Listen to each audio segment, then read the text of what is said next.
Hello everyone and welcome back to this series of videos on the Solow growth model. Specifically today, we are going to focus on motivating the production function main assumptions.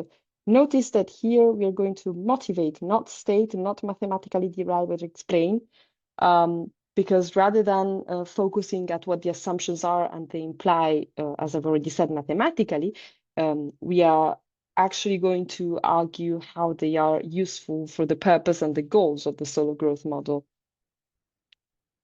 To begin with, let's remind ourselves what the goal of the Solow growth model is. So we are trying to combine these three factors that I listed here. So capital accumulation that we've extensively started to analyze in the previous videos. And we know that it derives from the production function itself. And we're also going to focus later on labor growth and technological progress.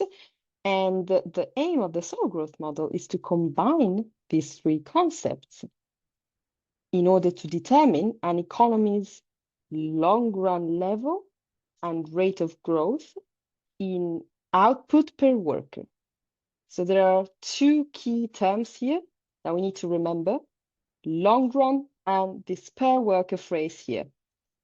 It's important that we know why we are working in per worker terms, and that is because in such a way we can make better comparisons among economies. And why do we want to do that? Well, of course, because it's the same thing that we do with GDP, that we use GDP per capita to compare countries. Countries have different populations, they have different labor forces, and we need to make sure we take into account that when we are trying to determine whether a country is growing, how fast is it growing compared to other people, and whether it will eventually reach the level of growth of other countries. So let's begin by making a bit of a recap of the main assumptions that need to be satisfied by the production function in the Solow growth model.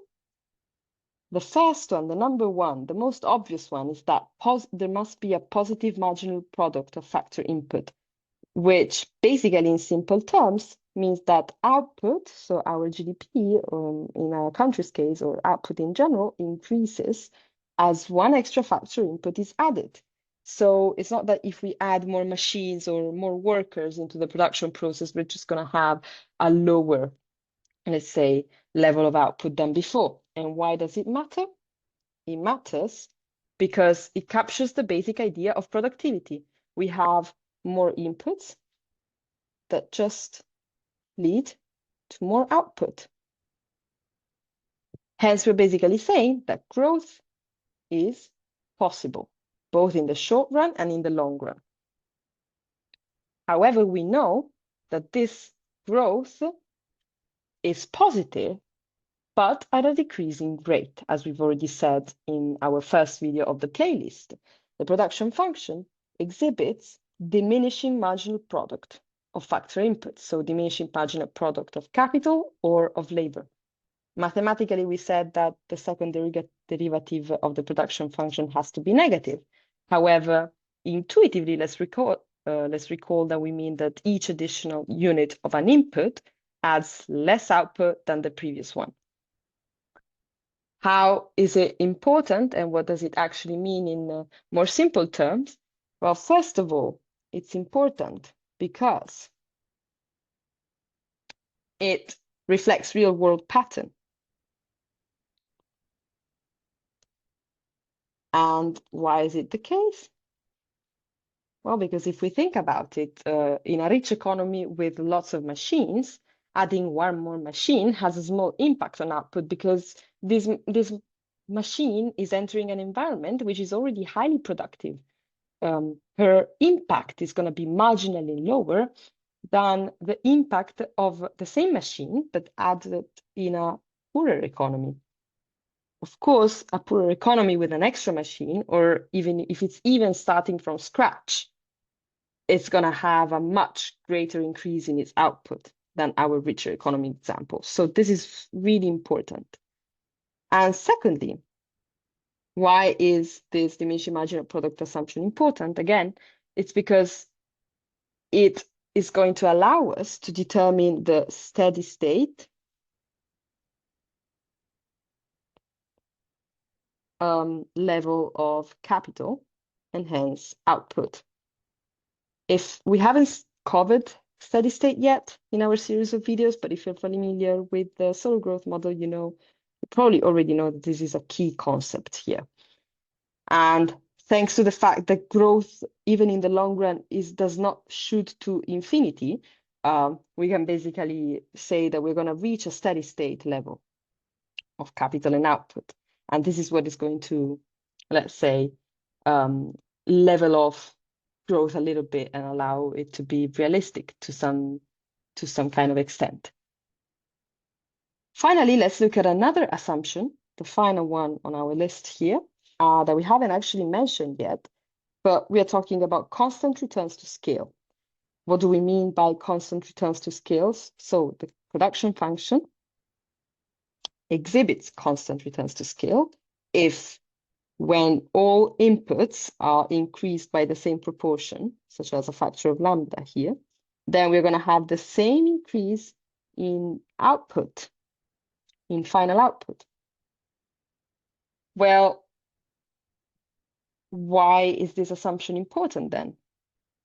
It is important, and it is actually stated by Solow itself in his paper, A Contribution to the Theory of Economic Growth, that he published back in 1956, where he explained his beautiful model that we are analyzing here.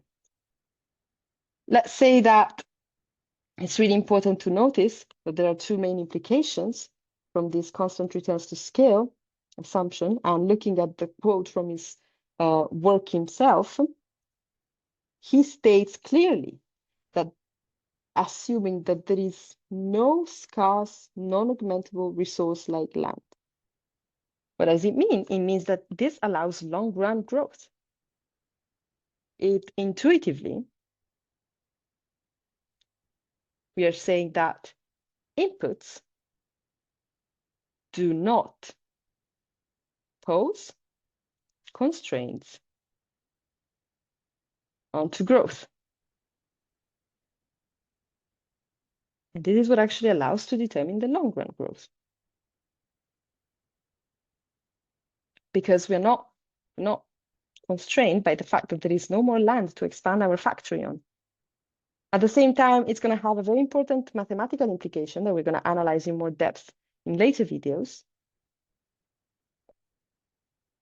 And what we mean here is that it's going to allow finally to rewrite our model in the per worker terms that we mentioned at the beginning of the video. And it's really, really important if we want to make the comparisons among countries and understand the implications of the Solow growth model and understand its applicability to real life. So feel free to go to the following video where we're going to apply actually this concept, constant returns to scale, and these assumptions on a mathematical example of the production function.